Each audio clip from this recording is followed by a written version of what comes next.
Абайдың 32-ші қара сөзі. Білім ғылым үйренбекке талап қылушыларға әуелі білім керек. Талаптың өзінің біраз шарттары бар. Оларды білмек керек, білмейіз дегенмен табылмас. Әуелі білім ғылым табылса, ондай-мұндай іске жаратар едім деп, дүниенің бір қызықты нәрсесіне керек болар еді деп іздемекке керек.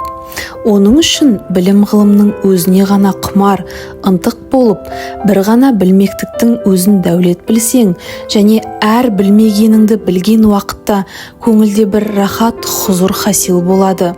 Сол рахат білгеніңді берік ұстап, білмегеніңді тағы да сондай білсем екен деп үміттенген құмар, махаббат пайда болады. Сонда әрбір естігеніңді, көргеніңді көңілің жақсы ұғып, анық өз суретімен ішке жайғастырып алады.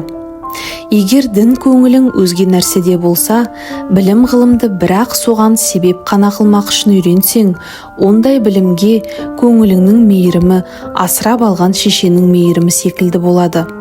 Адамның көңілі шын мейірленсе, білім ғылымның өзі де адамға мейірленіп тезірек қолға түседі.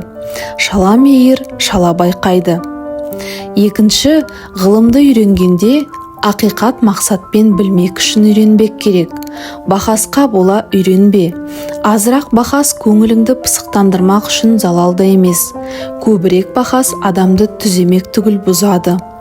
Оның себебі, әрбір бақасшыл адам хақты шығармақ үшін ғана бақас қылмайды, жеңбек үшін бақас қылады. Ондай бақас хусетшілікті зорайтады, адамшылықты зорайтпайды, бәлкім азайтады. Және мақсаты ғылымдағы мақсат болмайды.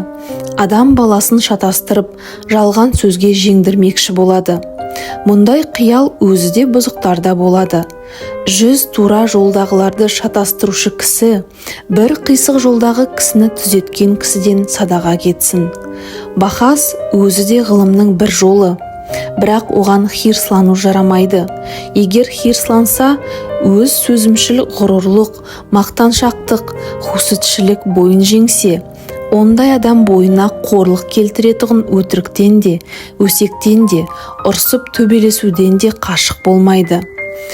Үшінші, әрбір хақиқатқа тырысып, иштихатыңмен көзің жетсе, соны тұт, өлсең айрылма. Егер де ондай білгендігің өзіңді жеңе алмаса, кімге пұл болады? Өзің құрметтемеген нәрсеге бөтеннен қайтып құрмет күтесің. Төртінші, білім ғылымды көбейтуге екі қару бар адамның ішінде. Бірі мұлахаза қылу, екіншісі берік мұхафаза қылу. Бұл екі қуатты зорайту жахатінде болу керек. Бұлары зораймай, ғылым зораймайды. Бесінші, осы сөздің 19-шы бабында жазылған ақыл кеселі деген 4 нәрсе бар. Содан қашық болу керек. Соның ішінде уайымсыз салғырттық деген бір нәрсе бар.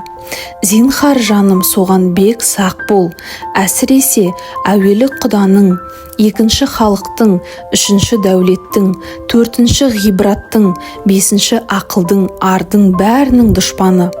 Ол бар жерде бұлар болмайды. Алтыншы, ғылымды, ақылды сақтайтұғын мінез деген сауыты болады.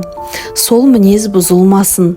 Көрсе қызарлықпен, жеңілдікпен, я біреудің орынсыз сөзіне, я бір кез келген қызыққа шайқалып қала берсең, мінездің беріктігі бұзылады. Онан соң оқып үйреніп те пайда жоқ. Қоярға орны жоқ болған соң, оларды қайда сақтайсың? Қылам деген қыларлық, тұрам дегенінде тұрарлық мінезде азғырылмайтын ақылды, арды сақтарлық беріктігі, қайраты бар болсын. Бұл беріктік бір ақыл, ар үшін болсын.